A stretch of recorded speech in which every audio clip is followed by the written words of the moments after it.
here's a comment. Andrew's got in touch with us. He says, I used to live and work there. Greece burns every year. Why is the media blaming it all in climate change? So, you know, he goes back 16 years. But there is a definite change, is there not, in what is happening? Yes. I think the topic of climate change is a multifaceted beast. I mean, first of all, we look at what's happening in Europe. Now, these are temperatures that are extraordinary. The last time I was in here, I was telling you that I have never written about such sustained temperatures of this magnitude in my entire career. I remember looking at a map here and they're between 35 and 40 right across Europe. Low humidity, and we're seeing what's happening in Rhodes. Now, the issue comes to climate change, and I know there is a lot of contention around this subject, and I am very open to having a reasoned and rational debate about this, because I think the time has come for us to have that. The climate has changed cyclically over the millennia. We know that. It has changed due to many natural phenomena. Radiation from the sun, changes in the structure of the surface of the Earth, changes in the atmospheric structure, all of those things. But what people are seeing at the moment seems to be an exponential rise in climate, and that seems to be linked, due to the science is showing, to carbon dioxide and greenhouse gases.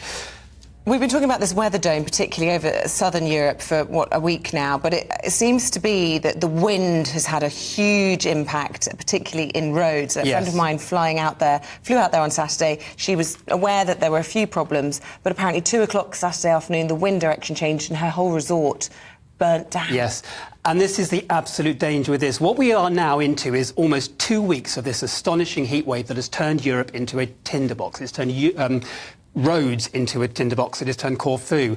There is very low humidity at the moment, and it hasn't rained because of this high pressure, and that is clear blue skies, strong sunshine at this time of year over the continent, which gets stronger sunshine than we do. The ground is drying out. It's not sweating, for want of a better word, to cool down, because there's been no rain. It is very dry. The foliage, the flora out there is very combustible, and a change of wind will drive these wildfires. Now, we're seeing this in Rhodes. I mean, these are horrific pictures. These must be terrifying for the people that are out there.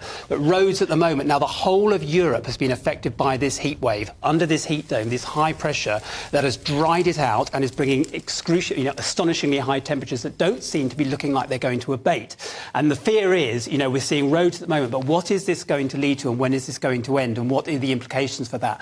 Not only for people going there at the moment, but what are the long-term implications for, for this heat wave in Europe, for us? What does this mean for all of us? Well, I think the big implication, I think a lot of people may well be sympathetic to the fact that things are changing. What they're not sympathetic about, it seems to me, is paying for it, and paying for it, it's what to them seems over a very short period of time. Yeah, and I sort of agree with this, and you've got to look at whether and this comes down to whether people believe that is there anything we can do about the climate. The climate, I'm not going to say crisis, because I know it gets people worked out, but the situation. And as I've said, I'm a huge fan of actually people coming together and having a sensible, rational debate about this, because it needs to happen, in a non-hysterical way.